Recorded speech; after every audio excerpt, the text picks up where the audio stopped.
2 মাস হলো ডিভোর্স দিয়ে বাবার বাসায় এসেছি। বিয়েটা বাবা মার মতোই করেছিলাম। নিজের পছন্দের মানুষটাকে ভুলে বাবা মার পছন্দের মানুষটাকে বিয়ে করেছিলাম। বাবা মায়ের মান ইজ্জত বাঁচাতে বাবা মায়ের মুখের দিকে তাকাতেই তাদের পছন্দের ছেলেকেই আমি বিয়ে করি। ছেলেরা অনেক বড়লোক, দেখতে শুনতে অনেক ভালো, সবই ঠিক ছিল। বিয়ের পর যখন নতুন জামাইকে নিয়ে বাবার বাসায় আসতাম, তখন নতুন জামাই হাত ভর্তি করে ফল মিষ্টি নিয়ে আসতো। তখন জামাইয়ের প্রতি সবারই সে কি আদর, কত ভালোবাসা। আর এভাবেই কেটে গেল আমার 3টি বছর। খুব সুখের সংসার। আর এরই মাঝে হাজবেন্ডের পরকীয়ার কথা আমি জানতে পারি। আর এটাও জানতে পারি তার অফিসের একটা মেয়ের কলিগের সাথে তার সম্পর্ক। তারা আসলে স্বামী স্ত্রীর পরিচয়ে আলাদা একটা ফ্ল্যাটে বাসা ভাড়া নিয়েছে। আমার বাবা মা সবকিছু জেনে ফেলার পরে সবাই আমার হাজবেন্ডের সাথে অনেক ঝামেলা করে। আমার বাবা মা তার সাথে চিল্লাচিল্লি করাতে তখন আমার স্বামী আমাকে ডিভোর্স দিতে চায়, কিন্তু আমি কোনোভাবেই ডিভোর্স দিতে রাজি হইনি। তখন আমি আমার স্বামীর হাতে পায়ে ধরি যে আমি তোমার সাথেই থাকতে চাই। আমার বিশ্বাস, আমার ভালোবাসা দিয়ে আমার স্বামীকে আবার নিজের কাছে আমি ফিরিয়ে আনতে পারবো।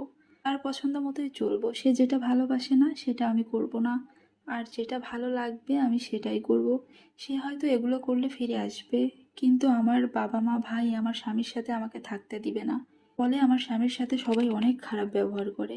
একটা সময় পরে আমার পরিবার আমার কাবিনের টাকা উল্লেখ করে মুহূর্তের মধ্যেই ব্যাংক থেকে 10 লক্ষ টাকা এনে একজন উকিলকে ডেকে আমাকে ডিভোর্স দিয়ে দেয়। আমার পরিবার আমার কাবিনের টাকা পেয়ে অনেক খুশি। আমার পরিবারের সবাই প্রথম কয়েকটা দিন আমার সাথে অনেক ভালো ব্যবহার করে। আমার কাবিনের 10 লক্ষ টাকার মধ্য দিয়ে বড় ভাইয়া 5 লক্ষ টাকা দিয়ে ব্যবসার কাজে লাগান, আর বাকি 5 লক্ষ টাকা আমার মায়ের নামে ব্যাংকে রাখা হয়। আমার পরিবার আবার আমাকে দ্বিতীয় বিয়ে দিতে চায়, কিন্তু আমি বিয়েতে আর রাজি না।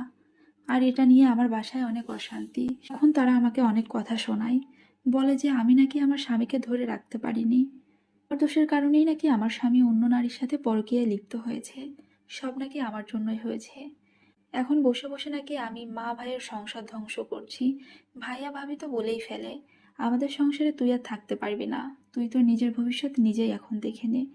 তারা সবাই আমার জন্য পাত্র দেখে, এমন পাত্র যে স্ত্রী মারা গেছে, বুড়ো বেটা বউ ছেড়ে চলে গেছে, এমন পাত্র।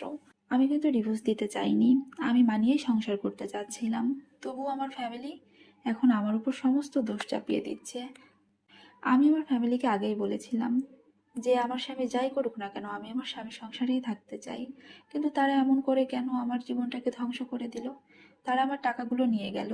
টাকা বড় কথা না, একটা মেয়ে মানুষের সবচেয়ে বড় সম্পদ হচ্ছে তার স্বামী। টাকা দিয়ে যদি সুখ পাওয়া যেত তাহলে কোনো মেয়েকেই তার মা বাবা বিয়ে দিত না। যদি আমার নিজের পছন্দ করা ছেলেকে বিয়ে করতাম তাহলে হয়তো বা এটা আমার সাথে কখনোই হতো না। নিজের ভালোবাসার মানুষটাকে ভুলে গিয়ে বাবা মার মুখের দিকে তাকিয়ে তাদের পছন্দ করা ছেলেটাকে বিয়ে করে আমার জীবনটা সুখের হলো না। যেই মা বাবার কারণে আমি সংসারটা করতে পারলাম না, সেই মা বাবা ভাই বোন এখন আমাকেই দেখতে পারে না। আমার পরিবারের প্রতিটা লোকজন সবসময় আমার সাথে চাকরানির মতো ব্যবহার করে। সবাই বলে, তুই বসে বসে আমাদের খাবার নষ্ট করছিস, এবার বাড়ির সমস্ত কাজকর্ম এখন থেকে তুই করবি।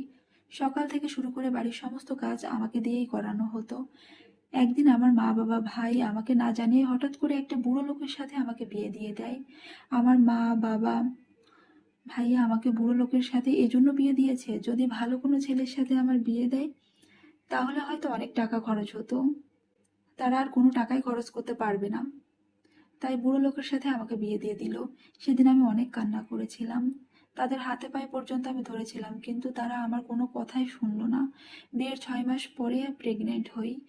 আমার এখন 7 মাসের একটা মেয়ে বাবু আছে, কিন্তু দুর্ভাগ্যবশত সে সংসারটা আমার আর করা হলো না। আমার মেয়ের যখন 1 মাস বয়স তখন আমার স্বামী গাড়ি অ্যাক্সিডেন্ট করে মারা যায়।